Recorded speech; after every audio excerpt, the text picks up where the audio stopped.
In this section, we're going to do a review of the King LTSD airway. Now, some of you guys are probably going, Kazan, we just did this 2 years ago. What are we doing this again for? Well, let me show you a little bit about how we choose topics for EMS Update.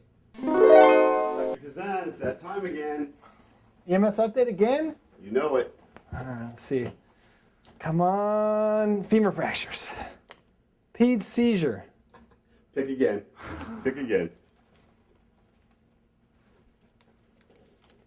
King LTSD airway. Hey. We can do that. So the real way we come up with topics is Educational Advisory Committee comes up with some topics that they want. The pre-hospital care coordinators come up with some topics that they want to go over. Medical directors submit topics. Then we actually have a committee at EMS where we sit down and choose these topics. Now, the reason we're doing the King again is because as of July of 2011, the combi team will be completely out. It'd be out of commission. So as a result of that, the pre-hospital care coordinators had asked that we do a review of the King LTSD because there may be some departments that really haven't begun using these yet. Now, in St. Francis in the ER, I've seen several patients come in with the King, so far to relatively rave reviews, that people really like it, it's easy, it's user-friendly, and it's effective. So what we're going to do now is we're going to just re-demonstrate the skill slightly differently than we did 2 years ago, so you guys can all see. Now, our indications for its use are ages 12 and above, the same as intubation. This is different from CombiTube, where it was 16 and above, and we did this to try and simplify things. Now, for a patient to be qualified for the King airway, they basically need an advanced airway, the same indication as an intubation. They have to be at least 4 feet tall and at least 12 years of age. So let's talk about the actual skill itself.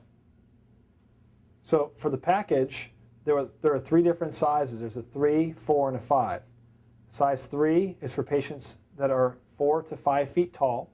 Size 4 is for patients that are 5 to 6 feet tall. And size 5 is for patients that are 6 feet tall or bigger. Now, most of what you need comes in the package itself, the syringe, the tube itself, and some lubricant. There's also in it a guide for how many cc's of air that you need to put in the cuff to make it blow up. Now, in general, it's 50 cc's for a size 3, 70 for a size 4, and 80 for a size 5. Though this is not a hard and fast rule. Basically, you want to put in just enough air that there is no leak. But 50, 70, 80 is a reasonable range to use. Another thing that's different about the way we're explaining the King airway now to the way we did 2 years ago is the use of a laryngoscope.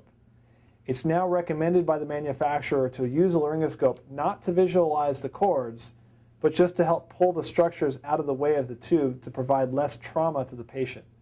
There have been some reports of trauma to the airways with bleeding that has later hindered the patient from getting intubated when they reach the emergency department or the operating room. So when you're ready to start the procedure, you open the package,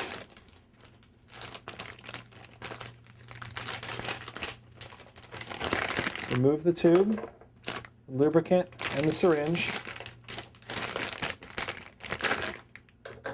If you forget things, and we all do under stress, remember that there is a package insert that diagrams how many cc's of air and just reminds you of the steps if you need it. I hope you won't. I hope you guys will practice this skill and be ready to use it when the time comes. But if you forget something, it's there in the package to help you. Now, I always recommend, if you have the time to do it, to take the extra second to lubricate your tubes, whether it's an endotracheal tube or a King airway. The King is a much bigger tube, so lubrication is especially important. We're going to check to make sure that the cuff is intact. Now, this is a 60 cc syringe and a size 5 tube because my head mannequin here has a large head. So actually I have to add 20 more cc's of air to get up to 80. You see the cuffs, both cuffs inflate with one syringe and one port, and that they're staying inflated so that they are fine. So I'm going to deflate it completely.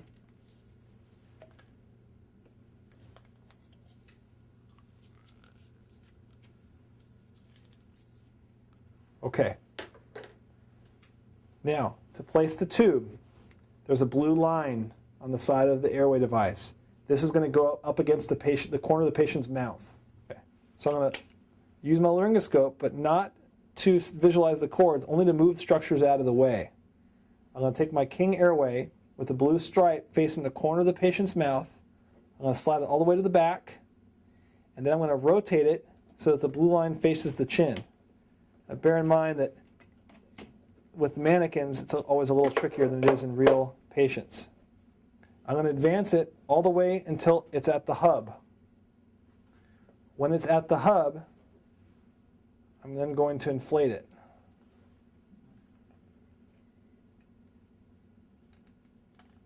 Okay, and we're using 80 cc's of air because this is a size 5. Okay, once it's in, you take the bag and you attach it to the tube. Now, when it's all the way in, usually you're going to meet resistance when you squeeze the bag.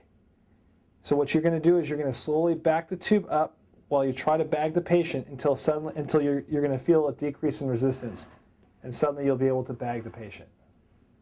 Once you reach that point where you can bag the patient, you then hold the tube in its place, and then you can secure it the same as you do for an endotracheal tube. So once the tube is secured, then you can attach your waveform capnography to the tube just to get a direct reading of the patient's CO2 level. And it's secured, and you can go ahead and continue with your treatment and transport. Now, one of the other advantages of the King airway is in cardiac arrest, the King can be placed with minimal interruption of compressions. Having lots of experience intubating patients in code situations, I know it's very difficult to get a good view of the cords and pass an endotracheal tube while the patient's bouncing up and down with compressions. And that's in the emergency department. That's not out in the field where the patient may be on the ground or on a gurney that's really low to the ground.